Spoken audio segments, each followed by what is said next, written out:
اللہ من الشیطان الرجیم، اللہ شیطان سے محفوظ رکھے۔ تو ہم بات کرتے فجر کے ٹائم کی۔ تو اس میں حدیث میں نے کچھ پڑھی تھی، رسول اللہ نے فرمایا کہ جو شخص 2 ٹھنڈی نمازیں فجر اور عصر پڑھے گا وہ جنت میں جائے گا، اور اس لیے آپ نے یہ بھی فرمایا کہ یقیناً تم لوگ اپنے رب کو اس طرح دیکھو گے جس طرح تم چاند کو دیکھتے ہو، اور تمہیں اس کو دیکھنے میں کوئی دھکم پیل یا مشقت نہ ہوگی۔ بس اگر تم طاقت رکھتے ہو تو سورج طلوع ہونے سے پہلے یا غروب ہونے سے پہلے کی نمازوں میں سستی نہ کرو، یعنی فجر اور عصر کی نمازیں بہت ہی امپورٹنٹ ہیں، اور یہی 2 وقت ہم بار بار پڑھتے آ رہے ہیں۔ اللہ کے نزدیک ان کی بہت ہی فضیلت ہے ان دونوں وقتوں کی۔ بسم اللہ الرحمن الرحیم۔ سورۃ النجم، آیات ہیں 62۔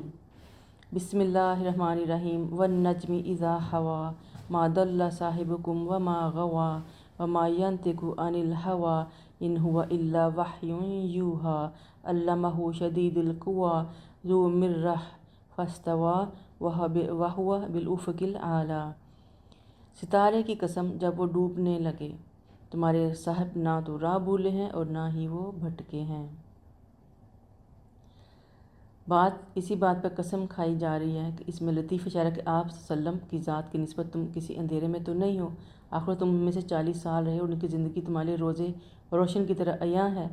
اور پھر یہ کہ ان هو الا وحی یوحی، وہ جو کہتے ہیں کہ وہی ہوتی ہے ان پر نازل کردہ انہیں زبردست قوت والے جبریل نے سکھائی ہے، بڑا زور آور ہے۔ وہ سامنے آ کھڑا ہوا اور جب بالائی افق پر تھا، پھر وہ نزدیک ہوا، پھر اس کے آگے بڑھا، پھر 2 کمانوں کے یا اس سے بھی کم فاصلہ رہ گیا۔ پھر اللہ نے اپنے بندے کی طرف وحی کی جو کرنا تھی، اور جو کچھ اس نے دیکھا تھا دل نے اسے جھٹلایا نہیں۔ اب کیا تم جھگڑا کرتے جو انہوں نے دیکھا ہے، اور ایک اور مرتبہ پہ انہوں نے اس کو دیکھا ہے سدرۃ المنتہا کے پاس، جس کے پاس ہی جنت المأویٰ ہے، اور جب کہ اس بیری پر وہ چھا رہا تھا، یعنی نور چھا رہا تھا۔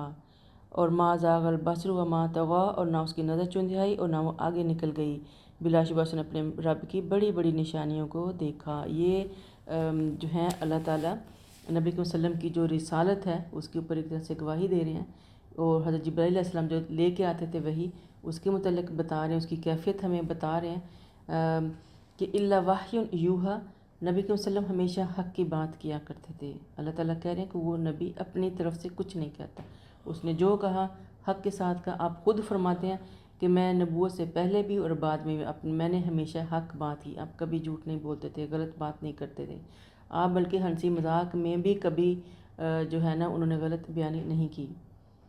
تو وہی کیا ہوتی ہے؟ وہی جلی بھی ہوتی ہے اور وہی خفی بھی ہوتی ہے۔ جلی یعنی روشن نظر آنے والی، اور خفی یعنی تھوڑی سی ہڈن۔ تو حضرت عبداللہ ابن عمر ابن العاص کہتے ہیں کہ آپ نبی اکرم صلی اللہ علیہ وسلم نے فرمایا، اس ذات کی قسم جس کے قبضے میں میری جان ہے، میری لسان سے یعنی میری زبان سے کبھی کوئی بات حق کے سوا نہیں نکلی، اور آپ کے اقوال یا افعال کی کون کون سے اشکال تھی، ان کی شرعی حیثیت کیا تھی۔ یہ تفسیر بہت ڈیٹیل تفسیریں ہیں۔ بات یہ اللہ تعالیٰ فرما رہے ہیں کہ جو آپ نے حقیقت کے جو مشاہدے کیے تھے جب آپ اوپر بھی گئے تھے، تو وہ آپ کو جو ہے وہ خواب یا نظر کا دھوکہ نہیں تھا، نہ ہی کسی جن بوت کا کرتب تھا۔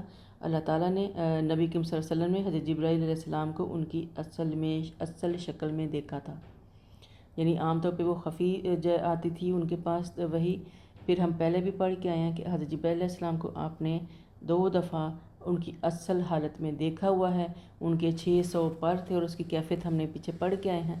تو اللہ تعالیٰ دوبارہ بتا رہے ہیں، اور یہ بھی سورہ چونکہ مکی ہے تو مشرکین کو جو ہے اللہ تعالیٰ سمجھانے کی نئے سرے سے کوشش کر رہے ہیں۔ تو وہ کیا ہے کہ پھر یہ کہ لوگوں کا جو غلط عقیدہ کہ نبی صلی اللہ علیہ وسلم نے اللہ کو دیکھا تھا، تو اس کا بھی یہاں پہ جو بات آگی کہ وَلَقَدْ رَآهُ نَزْلَةً أُخْرَىٰ، اور کیا اب تم جھگڑا کرتے جو انہوں نے دیکھا، اور ایک اور مرتبہ بھی انہوں نے اسی کو دیکھا۔ تو انہوں نے جو دیکھا تھا وہ جبرائیل علیہ السلام کو دیکھا تھا۔ اللہ تعالیٰ سے نبی صلی اللہ علیہ وسلم کی جو بات ہے وہ پردے میں ہوئی تھی، حجاب میں ہوئی تھی۔ حضرت ام المومنین عائشہ سے کسی نے پوچھا کہ یا امی، محمد صلی اللہ علیہ وسلم نے اپنے رب کو دیکھا تھا؟ انہوں نے کہا، جواب دیا، تیری اس بات پر تو میرے رونگٹے کھڑے ہو گئے ہیں۔ کیا تجھ میں سمجھ نہیں آتی یا تم سمجھ نہیں سکتے کہ 3 باتیں جو تجھ سے بیان کرے وہ جھوٹا ہے؟ ایک وہ جو کہے کہ محمد صلی اللہ علیہ وسلم نے اپنے رب کو دیکھا تھا، وہ جھوٹا ہے۔ اور پھر انہوں نے آیت پڑھی کہ لا تدرک الابصار وہو یدرک الابصار وہو لطیف الخبیر، یہ ہم سورۃ الانعام میں پڑھ کے آئے ہیں۔ نگاہیں اسے نہیں پا سکتی، جب کہ وہ نگاہوں کو پا لیتا ہے، وہ بہت باریک بین ہے۔ انسانی آنکھ کو اللہ تعالیٰ نے اتنی طاقت نہیں دی کہ وہ اللہ تعالیٰ کو دیکھ سکے۔ اور پھر یہ بھی کہ کسی انسان کے لیے ممکن ہی نہیں کہ اللہ سے کلام کرے الا کہ وحی ہو یا حجاب کے پیچھے، یعنی ڈائریکٹ کلام بھی انسان کی ابھی بس سے باہر ہے۔ پھر یہ کہ جو شخص یہ کہے کہ آپ کل ہونے والی بات جانتے تھے، اس نے بھی جھوٹ بولا، اور کوئی شخص یہ نہیں جانتا کہ وہ کل کیا کمائے گا۔ اور جو شخص کہے کہ آپ نے کچھ وہی چھپا کر رکھے، وہ بھی جھوٹا ہے۔ پھر انہوں نے یہ آیت پڑھی کہ اے رسول، آپ پر جو کچھ آپ کے رب سے نازل کیا گیا وہ پہنچا دیجیے گا۔ تو ساری بات ہے، ثابت ہوتی ہے کہ جبرائیل علیہ السلام کو آپ نے دیکھا، 2 دفعہ دیکھا، ان کی اصلی حالت میں دیکھا، لیکن اللہ سے آپ کی بات پردے کے پیچھے ہوئی تھی۔ اللہ تعالیٰ نے کسی انسان کو ابھی کم از کم وہ طاقت دی ہی نہیں، نبی صلی اللہ علیہ وسلم کے سمیت، جو اللہ تعالیٰ کو دیکھ سکے یا ڈائریکٹ کلام کر سکے۔ پھر آپ نے جبرائیل علیہ السلام کو ان کی اصلی حالت میں 2 بار دیکھا تھا، اور باقی آگے بات آ گئی سدرۃ المنتہا کی۔ سدرۃ المنتہا کیا چیز ہے؟ یہ ایک بیری کا درخت ہے، جس کو اللہ تعالیٰ نے جو ہے وہ سدرۃ المنتہا پہ جب آپ کو لے کے جایا گیا اپنی معراج کے دوران، تو ایک مقام آیا تھا جہاں پہ جبرائیل علیہ السلام نے کہا تھا کہ اب میں اس سے آگے نہیں جا سکتا، اور اس کے آگے جو ہے وہ فرشتوں کے پر جلتے ہیں، اور کہتے ہیں کہ یہ وہ جگہ ہے جہاں سے اوپر سے جتنے فیصلے آتے ہیں وہ یہیں تک آتے ہیں، یعنی اوپر اللہ کا اپنا ایک دائرہ اختیار ہے، اوپر والے فرشتے فرق ہیں، اوپر کی پوری گورنمنٹ ہی فرق ہے، تو وہ لوگ چیزیں لے کے نیچے آتے ہیں یہاں تک، اور یہاں سے جو ریسیو کرنے والے فرشتے ہیں وہ اور ہوتے ہیں، پھر وہ جو کمانڈز ہیں، جو حکم ہے، وہ پھر لے کے نیچے جاتے ہیں، زمین تک آتے ہیں اور باقی آسمانوں تک، اور زمین سے جو کچھ ہوتا ہے ہمارے چیزیں وہ وہاں تک پہنچائی جاتی ہیں، وہ وہاں سے پھر لے کے اوپر جایا جاتا ہے، یعنی وہاں سے آ کے اس فلور پہ جو ہے وہ چیزیں چینج ہو جاتی ہیں، اوپر والے جو ہیں وہ لے کے اوپر چلے جاتے ہیں، تو وہاں سے آگے لے کے جایا جاتا ہے۔ اور پھر سدرۃ المنتہا جو ہے وہ ایک اس کو کہتے ہیں بیری کا درخت بہت ہی مبارک درخت ہوتا ہے، اس کا پھل بھی جو ہے وہ بابرکت ہے، اور اس کے پتے بھی بابرکت ہیں، اور اس کے ساتھ علاج بھی کیا جاتا ہے، خاص طور پہ جن لوگوں کو خدا نخواستہ جادو کا مسئلہ ہو جائے یا سحر وغیرہ کا، تو کہتے ہیں بیری کے پتوں سے نہایا جائے تو جادو زائل ہوتا ہے۔ تو یہ سدرۃ المنتہا ایک بیری کا درخت ہے، اور اس کو جو اس وقت جب آپ نے وہاں گئے تو آپ نے دیکھا کہ جو بیری تھی وہ اس کے اوپر چھا رہا تھا، کیا تھا؟ کہتے ہیں کہ وہ نور تھا، وہ ایک پتنگے سونے کے پتنگوں کی شکل میں انتہائی بیوٹیفل چیز تھی، جس نے پورے اس بیری کے درخت کو ڈھانپا ہوا تھا، نور ہی نور تھا ہر طرف وہاں پہ، تو یعنی یہ نور تھا ما زاغ البصر وما طغی۔ اور پھر یہ آپ اللہ تعالیٰ جو حضرت آپ محمد صلی اللہ علیہ وسلم کی جو خصوصیات اور بتا رہے ہیں کہ انہوں نے وہاں کیا کیا دیکھا، تو ان کے اندر وہ کہتے ہیں کہ سدرۃ المنتہا تو دیکھا، لیکن حضرت جبرائیل علیہ السلام کو بھی دیکھا، لیکن انہوں نے ما زاغ البصر وما طغی، اور انہوں نے اللہ تعالیٰ کو دیکھنے کی، یعنی وہ انتہائی احترام اور ادب کے ساتھ بیٹھے ہوئے تھے، اور ان کی نظریں ادھر ادھر نہیں بھٹک رہی تھیں۔ بلا شبہ انہوں نے اپنے رب کی بڑی بڑی نشانیاں دیکھ لیں۔ کیا بھلا تم نے لات اور عزیٰ پر بھی غور کیا ہے؟ اور ایک تیسری نشانی، ایک تیسری منات بھی ہے، یہ بتوں کے نام ہیں، لات، عزیٰ والمنات، اور الکم الذکر ولہ الانثی، اور تمہارے لیے تو لڑکے ہوں گے اور اس کے لیے لڑکیاں، یہ تو بڑی ہی بھونڈی تقسیم ہے، یہ تو بس اب ایسے ہی ہیں جو تم نے اپنے آباء و اجداد نے دیکھ لیے، اللہ نے ان کے لیے کوئی دلیل نازل نہیں کی، یہ لوگ محض ظن کی اتباع کر رہے ہیں، یا پھر اس چیز کی جو ان کے دل چاہتے ہوں، حالانکہ ان کے پاس ان کے رب کی طرف سے ہدایت پہنچ چکی ہے۔ انسان جیسی بھی تمنا کرے اسے مل جاتا ہے، آخرت دنیا کا پورا اختیار تو صرف اللہ تعالیٰ ہی کے پاس ہے۔ اللہ تعالیٰ انسان کو وہی دیتا ہے جس کی وہ تمنا کرتا ہے، دنیا مانگیں گے تو دنیا ملے گی، آخرت مانگیں گے تو آخرت ملے گی، تو بیسٹ یہی ہے کہ ہم دونوں چیزیں مانگیں، ہمیں دنیا میں جینا ہے تو دنیا بھی تو مانگنی پڑے گی نا۔ دنیا کے اندر سب سے بیسٹ تو یہ نہیں کہ انسان اپنے لیے ایمان مانگے، سچائی مانگے، اچھے راستے کے پہ چلنے کی توفیق مانگے، اللہ تعالیٰ اپنے لیے صدقہ جاریہ کرنے کی توفیق مانگے، اللہ تعالیٰ صحت مانگے، اللہ تعالیٰ سے ہم صحت مانگنی چاہیے اور ایمان مانگنا چاہیے، اپنے اولاد کی بھلائیاں مانگنی چاہیے، تو ہمیں وہ بہت ہی خوبصورت دعا ہے، ربنا آتنا فی الدنیا حسنۃ وفی الآخرۃ حسنۃ وقنا عذاب النار، یہ اللہ کی اپنی سکھائی دعا ہے، تو ہمیں دونوں چیزیں مانگنی چاہیے اللہ تعالیٰ سے۔ اور آسمانوں میں کتنے فرشتے ہیں جن کی سفارش کسی کے کچھ کام بھی نہ آئے گی، اور الا یہ کہ اللہ تعالیٰ جس کے لیے چاہے اذن دے دے اور وہ سفارش اسے پسند بھی ہو۔ جو لوگ آخرت پر ایمان نہیں رکھتے وہ فرشتوں کو عورتوں کے نام سے موسوم کرتے ہیں اور اس کا انہیں کچھ بھی علم نہیں، وہ محض ظن کی اتباع کرتے ہیں اور ظن حق کے مقابلے میں کچھ بھی کام نہیں آتا، یعنی اپنی ہی گمان بنائے ہوئے، اپنی ہی سٹوریاں گھڑی ہوئی ہیں، اصل میں ان کا حقیقت سے کوئی تعلق نہیں۔ فَأَعْرِضْ عَمَّنْ تَوَلَّىٰ، تو جو شخص ہماری یاد سے منہ موڑتا ہے، عن ذکرنا وَلَمْ يُرِدْ إِلَّا الْحَيَاةَ الدُّنْيَا، اور دنیا کی زندگی اس وقت کچھ نہیں چاہتا، آپ اس کی پرواہ نہ کیجیے۔ ایسے لوگوں سے آپ اعراض برتیے جو صرف دنیا دار لوگ ہیں اور ان کے علم کی پرواز یہیں تک ہے۔ پھر آگی بات علم کی، اور بلا شبہ آپ کا رب خوب جانتا ہے کہ کون راہ گم کیے ہوئے ہے اور کون جانتا ہے کہ ہدایت پر کون ہے۔ جب اس نے آخرت کا انکار کر ہی دیا تو اس کا مبلغ علم تو دنیا کے گرد ہی گھومتا رہے گا۔ جو بھی اس نے سیکھا ہوا ہے، اگر اس کے پاس سچا علم ہوتا تو اس کو سمجھ ہوتی کہ اللہ کیا ہے اور اللہ کا پیغام کیا ہے، اور وہاں تو لوگوں کو پہلے سے پتہ تھا کہ ایک نبی نے آنا ہے۔ آج ہم نہیں کہتے عیسیٰ علیہ السلام دوبارہ آئیں گے، ہم نہیں کہتے مہدی آئیں گے، ہم نہیں کہتے یہ ہوگا وہ ہوگا، تو ان لوگوں کو بھی سب پتہ تھا۔ اب یہ جان بوجھ کے ہر درمی پہ اترے ہوئے ہیں، تو اللہ تعالیٰ کہتے ہیں کہ ان کا دین تو دنیا جو علم ہے وہ دنیا کے گرد ہی گھومتا رہے گا، اس سے آگے سوچنے کی انہیں توفیق ہی نہیں ہے۔ یہ کولو کے بیل کی طرح زندگی گزارنا چاہتے ہیں، ایک جو لکیر کے فقیر بن کے، جو تھوڑا بہت اوپر سے پتہ چل گیا ٹوٹا پھوٹا اسی پہ چلتے رہیں گے، علم حاصل کیا ہی نہیں ان لوگوں نے۔ اور یہ کہ آخرت جو ہے وہ آخرت کے قیام کی حکمت کیا ہے؟ آخر دنیا کے چھوٹے چھوٹے بادشاہوں کی نظر میں چور ڈاکو قاتل جو ہیں وہ سارے کے سارے ایک سے جب برابر نہیں ہو سکتے تو اللہ تعالیٰ کے ہاں کیسے ہو سکتے ہیں؟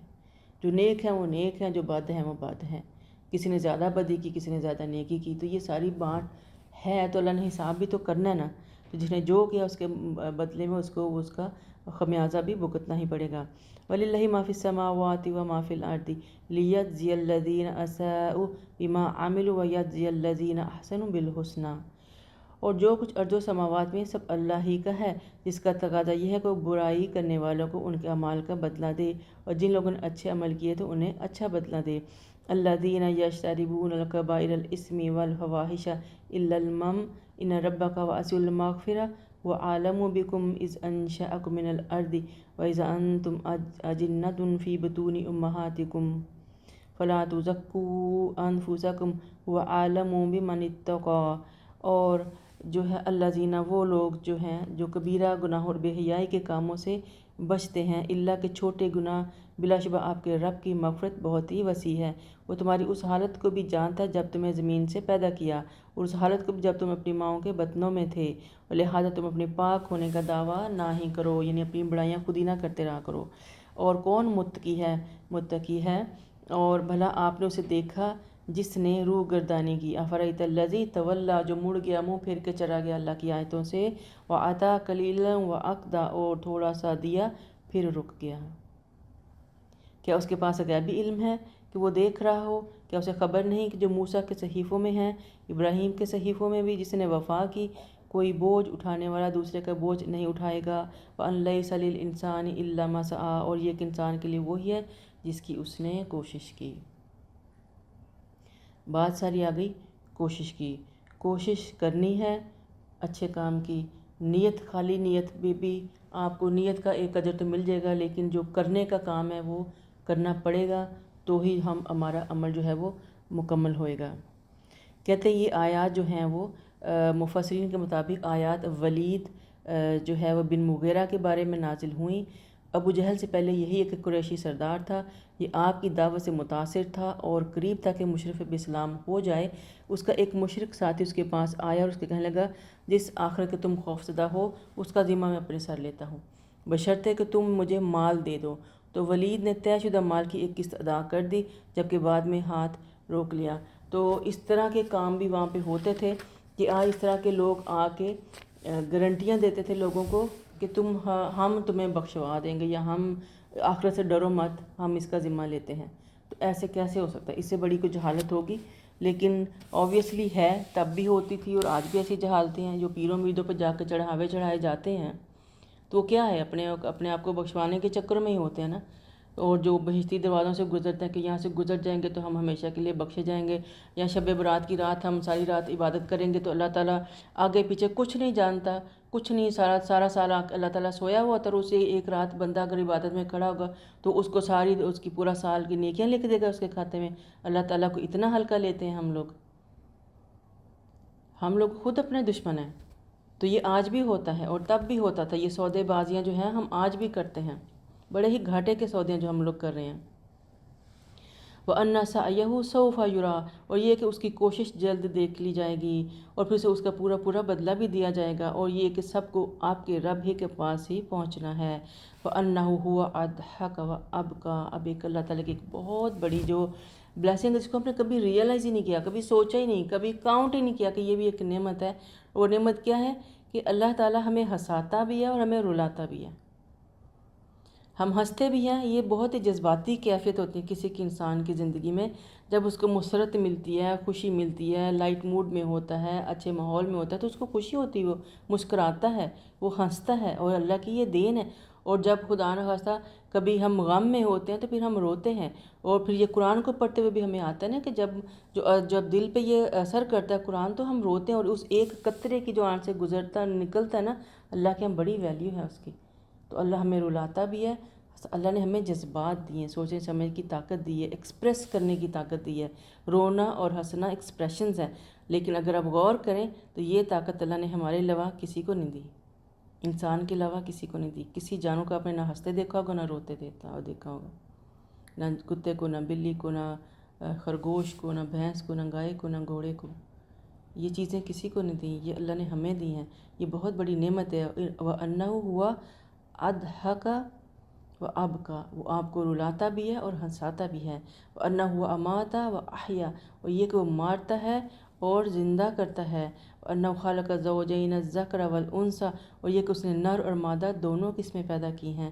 مِن نُطْفَةٍ إِذَا تُمْنَىٰ، اور نطفہ سے جب وہ رحم میں جا گرتا ہے۔ وَأَنَّ إِلَيْهِ النَّشَاءَةَ الْأُخْرَىٰ، اور یہ کہ دوسری بار زندہ کرنا اس کے ذمے ہے۔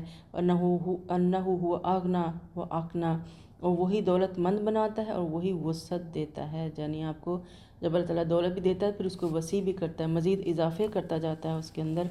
اور یہ کہ وہی شعراء کا مالک ہے، شعر ایک ستارے کا نام ہے جس کے یہ لوگ جو مکہ کے جو کافر تھے یا مشرکین تھے اس کی عبادت کیا کرتے تھے، تو اللہ تعالیٰ کہتے ہیں کہ اس کا مالک بھی اللہ ہی ہے۔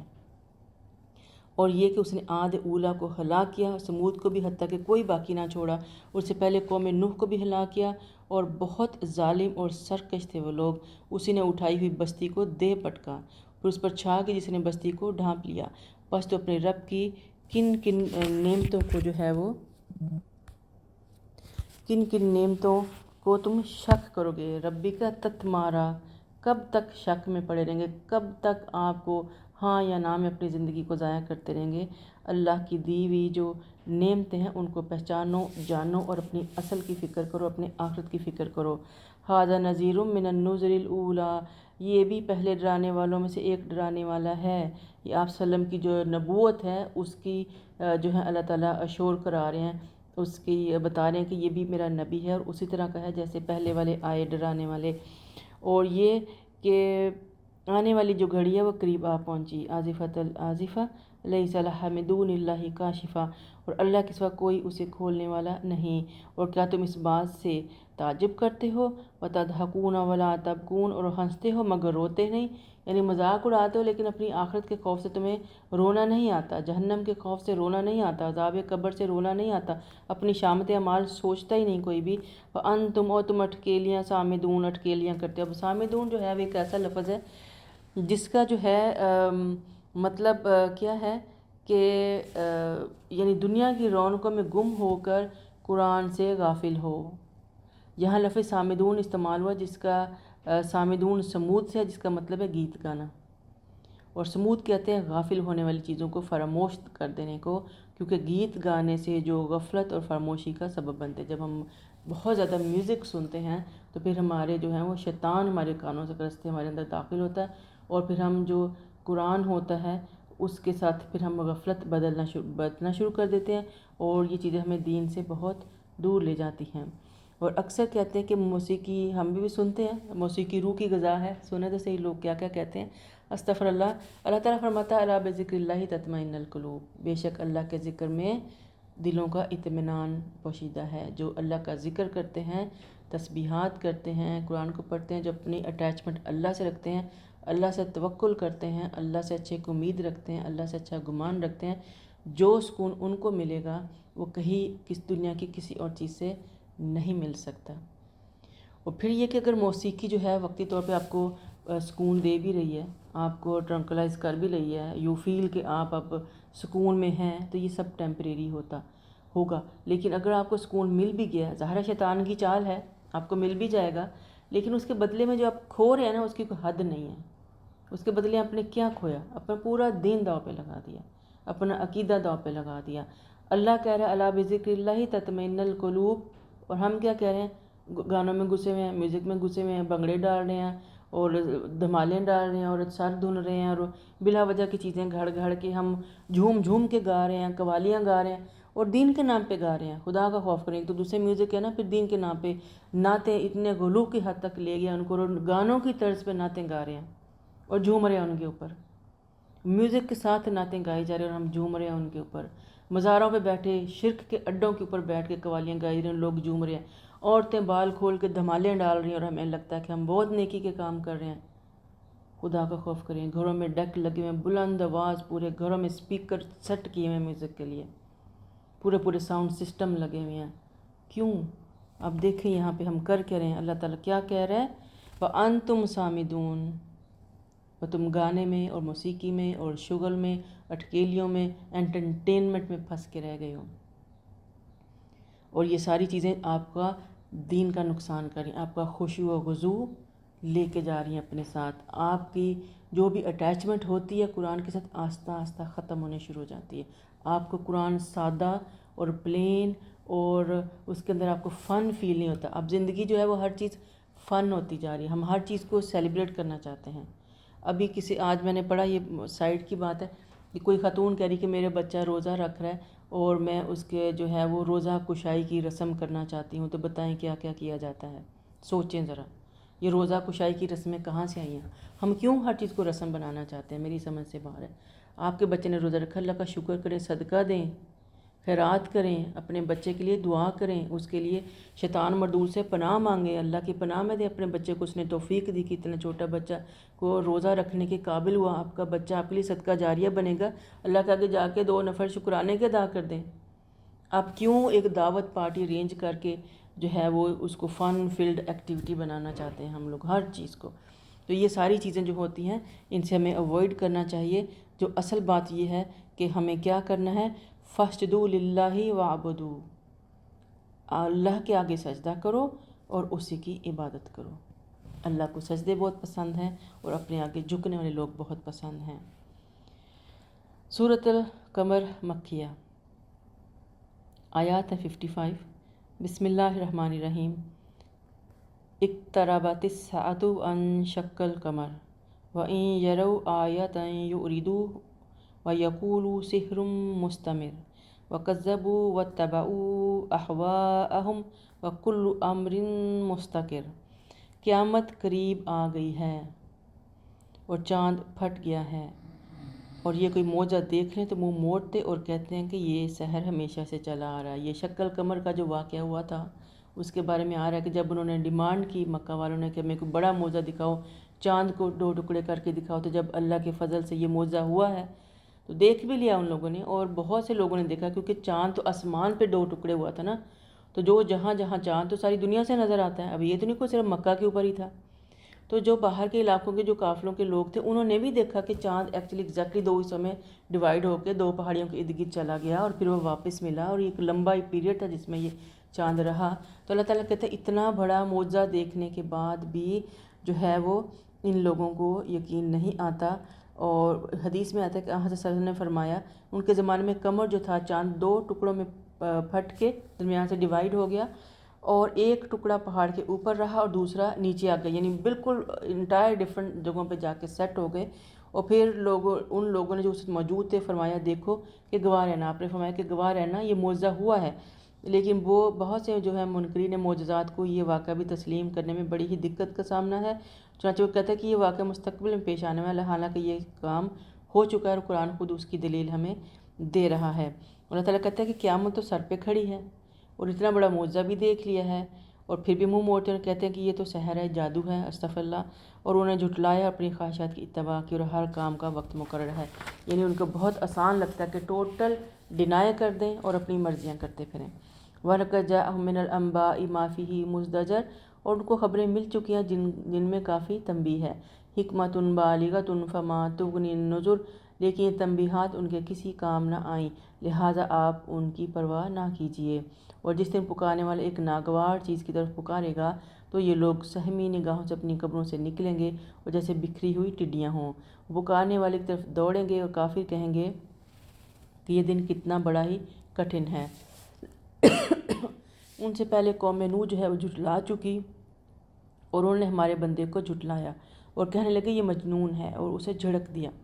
چنانچہ اس نے اپنے رب سے دعا کی کہ میں مغلوب ہو چکا ہوں اور تو بدلہ لے لے۔ تب ہم نے موسلادھار بارش سے آسمان کے دروازے کھول دیے اور زمین کو پھاڑ کر کئی چشمے بہا دیے، اور پانی ایسے کام کے لیے مل گیا جو مقدور ہو چکا۔ یہ طوفان نوح کی بات ہو رہی ہے، اور حضرت نوح جو تھے وہ تھک گئے تھے تبلیغ کر کر کر کر کے، ان کی ہٹ درمی کی انتہا ہو چکی تھی۔ 950 سال بہت لمبا عرصہ ہوتا ہے۔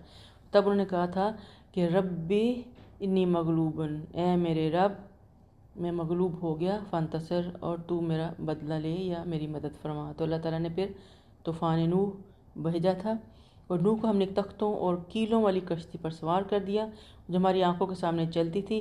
یہ بدلہ اس کی خاطر دیا گیا جس کا انکار کیا، یعنی جن لوگوں نے انکار کیا وہ اس طوفان کی نظر ہو گئے، اور اس کشتی کو ہم نے ایک نشانی بنا کر چھوڑا۔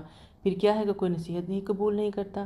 پھر میرا عذاب کیسا اور میری تنبیہات کیسی تھی، اور ہم نے قرآن کو نصیحت کے لیے آسان بنایا، کیا کوئی نصیحت قبول کرنے والا ہے؟ وَلَقَدْ يَسَّرْنَا الْقُرْآنَ لِلذِّكْرِ فَهَلْ مِن مُدَّكِرٍ۔ اللہ تعالیٰ خود ہمیں ڈائریکٹ پوچھ رہا ہے کہ میں نے قرآن کو نصیحت کے لیے آسان بنایا، ابھی ہم پڑھ رہے ہیں، مجھے بتائیں کتنا کو مشکل لگا یہ سارا قرآن ہمیں۔ بات تو صرف ٹائم دینے کی اور توجہ دینے کی ہے، اور آنیسٹلی جو اگر ہم قرآن کو ہاتھ میں لے کے بھی توجہ سے نہیں پڑھیں گے تو صرف گمراہی ہمارے ہاتھ میں آئے گی۔ اگر ہم چلتے پھرتے اور گھومتے پھرتے قرآن کو سمجھنے کی کوشش کریں گے تو یہ قرآن کے ساتھ ظلم ہے اور اپنے ساتھ بھی ظلم ہے۔ اس کا حق ہے کہ اس کو پوری تعظیم اور عزت کے ساتھ، ہم ملٹیپل ٹائم پڑھتے ہیں کہ جب قرآن پڑھا جا رہا ہو تو اس کو غور سے سنو اور شور نہ کرو اور ارد گرد کی چیزوں سے دھیان ہٹا لو، تو اپنا دھیان مکمل لگائیں گے اور پھر ہمیں یہ قرآن مشکل نہیں لگے گا۔ مشکل ہمیں تب لگتا ہے جب ہمارا دھیان نہیں ہوتا اور چیزیں اندر ہمارے نہیں اترتی، تو ہمیں مشکل لگتا ہے اور ہم کہتے ہیں کہ ہمیں سمجھ میں نہیں آ رہا، یہ تو عربی میں ہمیں یہ تو ہمارے لیے اترا ہی نہیں۔ کیوں نہیں اترا بھائی؟ ہم اپنی زبان میں پڑھ رہے ہیں نا، ٹھیک ہے جو ایسنس عربی کا وہ ہمارے اندر نہیں آ سکتا، لیکن اس کا یہ مطلب بھی تو نہیں کہ ہم ہاتھ پہ ہاتھ ڈال رکھ کے بیٹھ جائیں۔ اللہ تعالیٰ نے کیا دیکھ رہے ہیں؟ نیت اور کوشش۔ اور یقین کیجئے ہمارے سے بھی بے شمار، ہم تو جیسے پڑھ رہے ہیں نا بڑی محنتوں کے بعد یہاں تک پہنچے ہیں، لیکن ابھی بے شمار دنیا ایسی ہے جو ہم سے بھی گئے گزرے ہیں۔ لیکن اس کا مطلب یہ تو نہیں کہ انسان کوشش چھوڑ دے، تو ہمیں اپنی کوشش جاری رکھنی ہے۔ اس کو اللہ تعالیٰ جب کہہ رہا ہے یہ آسان ہے تو آپ کر کے دیکھیں، انشاءاللہ اللہ آسان کرے گا۔ میں بھی ہماری محنت ذرا زیادہ ہو تو اللہ محنت کی قدر تو کرتا ہے نا۔ اب یہ تو نہیں کہ اگر جن کے لیے محنت کم لگ رہی ہے تو وہ ان کی خوش قسمتی ہے کہ وہ عرب ہیں یا انہیں بہتر سمجھ آ جاتا ہے ہم سے، لیکن سمجھنا ایک اور بات ہے، لیکن اپنا اس چیز سے بالکل نظر انداز ہو جانا کہ بھی ہم کر ہی نہیں سکتے، یہ غلط بات ہے۔ اللہ تعالیٰ خود کہہ رہا ہے کہ یہ بہت ہی آسان ہے، تو کوئی ہے جو نصیحت قبول کرے؟ کیونکہ اللہ تعالیٰ کہتا ہے کہ میں نے جو ہے اولین مخاطب تو ان کے جو ہیں وہ عرب کے امی یا ان پڑھ لوگ وغیرہ تھے، اس لیے اللہ تعالیٰ نے بہت ہی آسان زبان رکھی ایک طرح سے قرآن کی، لیکن اس کے باوجود اللہ تعالیٰ کہتا ہے کہ اس کے اندر میں نے، اب دیکھیں کتنی روانی ہے، ابھی ان آیتوں کا پڑھ کے دیکھیں کس قدر اس کے اندر ایک عجیب سی تال میل اور بیوٹی ہو، ہر سورت کا ایک اپنا انداز ہے، عجیب بیوٹی آتی ہے ہر چیز کے اندر، اور مضمون بھی اسی طرح جاتے ہیں کہ ایک دوسرے کے ساتھ بالکل کنیکٹڈ چیزیں چل رہی ہوتی ہیں۔ تو یہ کہ انا ارسلنا علیہم ریحا صرصرا فی یوم نحس مستمر، اور قوم عاد نے جھٹلایا پھر میرا عذاب اور میرا ڈرانا کیسا تھا، ہم نے ایک منحوس دن میں اس پر سناٹے کی آندھی چھوڑ دی جو مسلسل چلی، وہ لوگوں کو یوں اکھاڑ کر پھینک رہی تھی جیسے جڑ سے اکھڑے کھجور کے تنوع ہوں، پھر میرا عذاب اور ڈرانا کیسا رہا۔ آپ دیکھیں گے کھجور کو تنا بہت ہی اسٹرانگ، ہم پیچھے اس کی مثال بھی پڑھ کے آئے ہیں، تو وہ اتنا مضبوط اور سخت زور آور درخت کو بھی جو ہے وہ اٹھا کے پھینکنے کی طاقت رکھنے والی جو آندھی تھی وہ اللہ تعالیٰ نے ان کے اوپر بھیجی تھی۔ اور پھر اللہ تعالیٰ دوبارہ کہہ رہا ہے کہ وَلَقَدْ يَسَّرْنَا الْقُرْآنَ لِلذِّكْرِ فَهَلْ مِن مُدَّكِرٍ، کوئی ہے جو اس قرآن کو میں نے اتنا آسان نصیحت کے لیے بنا دیا، کوئی ہے جو اس کو نصیحت کو لے لے۔ اللہ تعالیٰ ہمیں دے رہا ہے، ایک بنی بنائی چیز ہمیں دے رہا ہے، کہتا ہے کوئی ہے جو اس کو لے لے۔ تو ہمیں تو کہنا چاہیے نا، یا اللہ ہم حاضر ہیں، ہم لے رہے ہیں، ہم لینے کی کوشش کریں، اللہ تعالیٰ ہمیں وہ دے دے جو ہم اس سے لینا چاہ رہے ہیں، جو ہمارے لیے بہتر ہے اللہ پاک ہمیں وہ دے دے، اور ہمیں اس کی نصیحت بھی دے، اس کو ہمارے لیے آسان بھی کرے، آمین۔ کذب ثمود بالنذر، اور قوم ثمود نے ڈرانے والوں کو جھٹلا دیا۔ وہ کہنے لگے کہ ہم اپنے سے اکیلے شخص کی اتباع کریں تب تو ہم بڑی ہی گمراہی میں آ جائیں گے۔ اپنی اپنی منطقیں تھیں سب کی، اور کیا ہمارا درمیان یہی تھا جس پر ذکر نازل ہوا؟ نہیں، بلکہ وہ کذاب اور شریر ترین ہے۔ انہیں کل ہی معلوم ہو جائے گا کہ کذاب اور شریر ترین کون تھا۔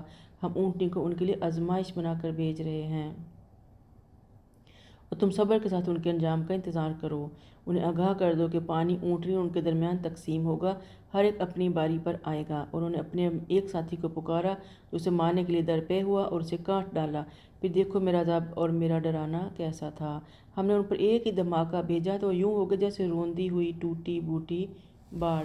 یہ ہم پڑھ چکے ہیں، یہ جو اونٹنی کا قصہ، صالح علیہ السلام کی جو اونٹنی تھی، ہم یہ سارا قصہ پیچھے پڑھ کے آئے ہیں، تو اللہ تعالیٰ ان کو پھر سے ریپیٹ کر رہا ہے سارے قصے، ہمیں نئے سرے سے جو ہے وہ ان کے سامنے بھی رکھ رہا ہے، اور ہمارے سامنے اپنی قدرت کی نشانیاں کھول کے رکھ رہا ہے کہ جو قومیں رسولوں کا مذاق اڑاتی تھیں، جو قومیں معجزات کا مذاق اڑاتی تھیں، اللہ تعالیٰ نے انہیں کیسے کاٹ پاٹ کے پھینک دیا۔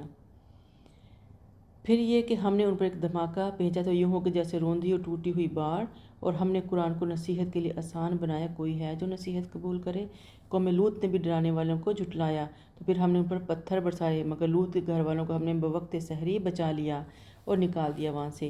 یہ ہماری طرف سے احسان تھا، اور ہم شکر گزاروں کو ایسے ہی جزا دیتے ہیں۔ ناجزی من شکر، جو اللہ کا شکر کرتا ہے اس کو اس کی جزا ضرور ملتی ہے، اور یہ جزا دیکھ لیں دنیا میں بھی مل گئی، یہ ان کو دنیا میں ملی نا، ابھی وہ وہیں دنیا میں ہی تھے نا، تو اللہ نے ان کو نکال لیا وہاں سے۔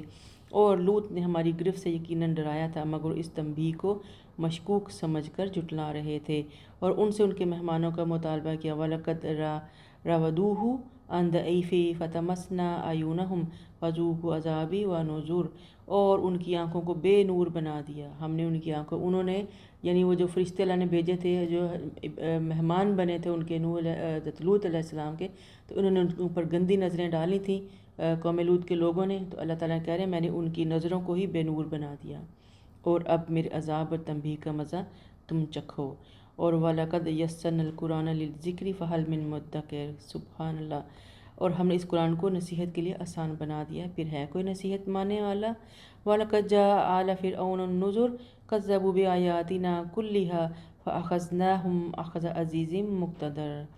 اور آل فرعون کے ہاں بھی تو ڈرانے والے آئے ہیں، انہوں نے ہماری نشانیوں کو جھٹلایا تو ہم نے انہیں بھی زبردست قدرت والے کی طرح پکڑ لیا۔ اور کیا تمہارے کافر ان سے بہتر ہیں؟ یعنی وہ جو اس وقت مکہ کے کافر ہیں، اللہ تعالیٰ پچھلی قوموں کے جو بتا رہا ہے، تو کہتا ہے یہ کیا ان سے بہتر ہیں؟ نہیں ہے، آف کورس نہیں ہے۔ یا تمہاری آسانی کتابوں میں نجات لکھی ہوئی ہے، تم کیا دودھ کے دولے ہو، یا تم لوگوں کے پاس کوئی ریٹن اللہ کی طرف سے کوئی گارنٹی آئی ہوئی کہ تم لوگوں کو ایمان لے کے ہی نہیں آنا؟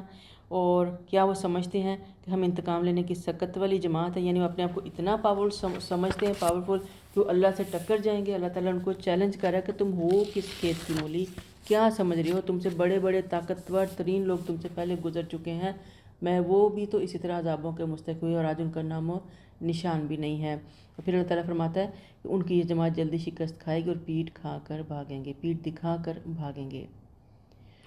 یہ ایک واضح پیشن گوئی تھی۔ اب سوچیں یہ حالات کون سے تھے، کیا وقت تھا، اور اللہ تعالیٰ پیشن گوئی کیا کر رہا ہے کہ یہ جماعت جو ہے وہ جلدی شکست کھائے گی اور پیٹ دکھا کر بھاگیں گے۔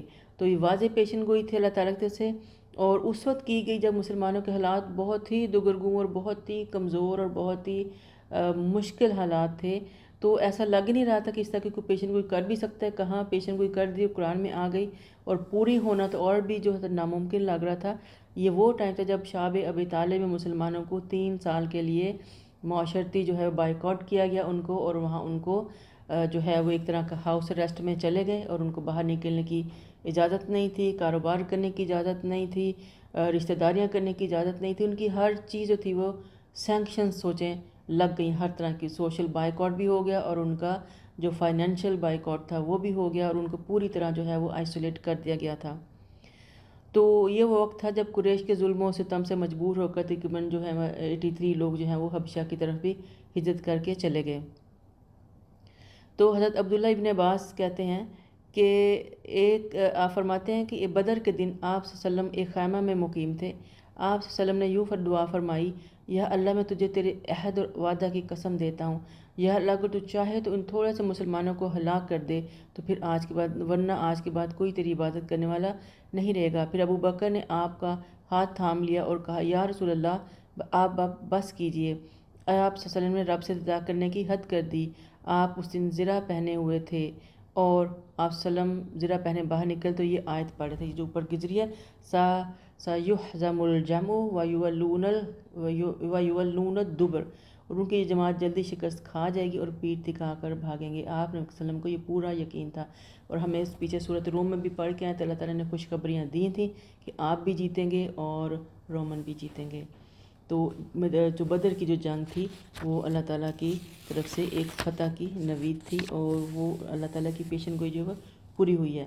اور بلکہ اصل وعدہ تو قیامت ہے, اور قیامت بڑی ہی دہشتناک اور تلخ تر ہے, اور بلا شبہ مجرم لوگ گمراہی اور دیوانگی میں ہیں. جس دن یہ جہنم میں اپنے منہ کے بل گھسیٹے جائیں گے, اور اب کہا جائے گا کہ چکھو جہنم کی لپیٹ کا مزہ چکھو. بلا شبہ ہم نے ہر چیز کو مقدار سے پیدا کیا ہے, اور ہمارا حکم بس ایک ہی دفعہ کہنے میں ظہور پذیر ہو جاتا ہے, جیسے آنکھ کی جھپک. اور تمہارے جیسی بہت سی قوموں کو ہم ہلاک کر چکے ہیں, پھر کوئی نصیحت ماننے والا ہے؟ اور جو انہوں نے کیا ہے سب اعمال ناموں میں ہے, اور ہر چھوٹی اور بڑی بات جو ہے وہ لکھی جاتی ہے. وَكُلُّ صَغِيرٍ وَكَبِيرٍ مُسْتَطَرٌ, ہر چھوٹی بڑی بات لکھی جاتی ہے. ان المتقین فی جنات ونہر, اور بلا شبہ متقی لوگ باغوں اور نہروں میں ہیں ہوں گے. فی مقعد صدق عند ملیک مقتدر, اور جو ہے قادر مطلق بادشاہ کے پاس عزت کے مقام میں ہوں گے. فی مقعد صدق عند ملیک مقتدر, جو قادر مطلق بادشاہ یعنی اللہ تعالیٰ, اس کے پاس عزت کے مقام میں ہوں گے. کون؟ متقی لوگ ہیں, وہ جنت کے باغوں میں ہوں گے انشاءاللہ.